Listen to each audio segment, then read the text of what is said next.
नमस्कार साथियों, हमारी महाभारत अनकही की इस विशेष श्रृंखला में आपका स्वागत है।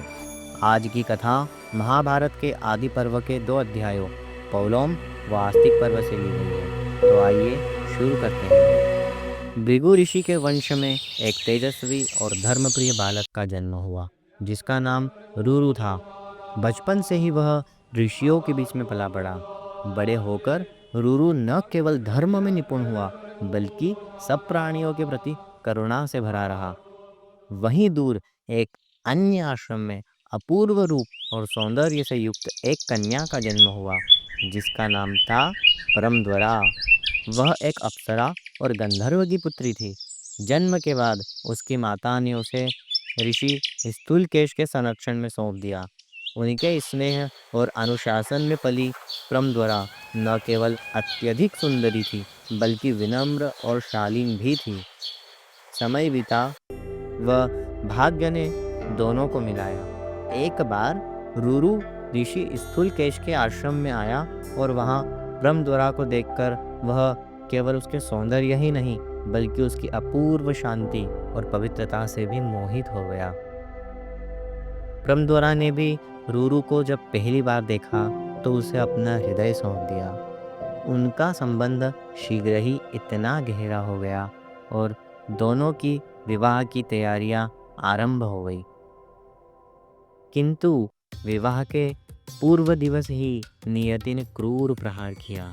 अभी विवाह हुआ भी नहीं था कि वन में विचरण करते समय एक जहरीले सांप ने परमद्वारा को डस लिया। जहर तुरंत उसके शरीर में फैल गया और वह भूमि पर गिरकर प्राणहीन हो गई। आश्रम का खुशी भरा माहौल दुख में बदल गया। रुरु का हृदय टूट गया।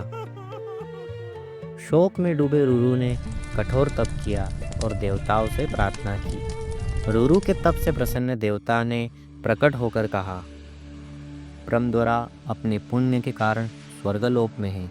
अब वह तुम्हारे पास फिर नहीं लौट सकती। रुरु बहुत दुखी हुए। वह देवता से कहने लगे कि परमद्वारा के वियोग में मैं भी अपने प्राण त्याग दूंगा। तब देवता को रुरु पर दया आई। वह उन्होंने कहा, एक उपाय है जिससे परमद्वारा तुम्हारे पास लौट सकती है, लेकिन उसके लिए तुम्हें अपनी शेष आयु का आधा भाग परमद्वारा को देना होगा, तो वह पुनः जीवित हो सकती है। रुरु का प्रेम सच्चा था, इसलिए उन्होंने बिना एक पल गंवाए अपनी आयु का आधा भाग परमद्वारा को दे दिया। देवता उसकी निष्ठा से प्रसन्न हुए और परमद्वारा को पुनः जीवन प्रदान किया। परमद्वारा के शरीर में प्राण पुनः लौट आए। वह दोनों का विवाह बहुत ही धूमधाम से हुआ। उनका प्रेम हमेशा के लिए अमर हो गया।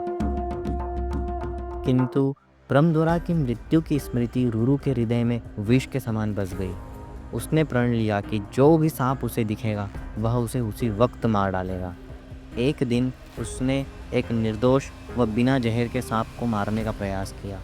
तभी वह सांप देवता के रूप में परिवर्तित होकर बोला, हे रुरु, सभी सांप तुम्हारे शत्रु नहीं हैं। एक सांप के किए का दंड तुम सभी सांपों को कैसे दे सकते हो? जैसे मनुष्यों में अच्छे व बुरे दोनों तरह के व्यक्ति होते हैं, वैसे ही सांपों में भी सज्जन और दुष्ट दोनों प्रकार के सांप होते हैं। यह सुनकर रुरु का क्रोध शांत हो गया और इस प्रकार रुरु ने सीखा कि प्रतिशोध कभी अंधा नहीं होना चाहिए। किसी एक के पाप के कारण पूरे समुदाय को दोषी नहीं ठहराया जा सकता।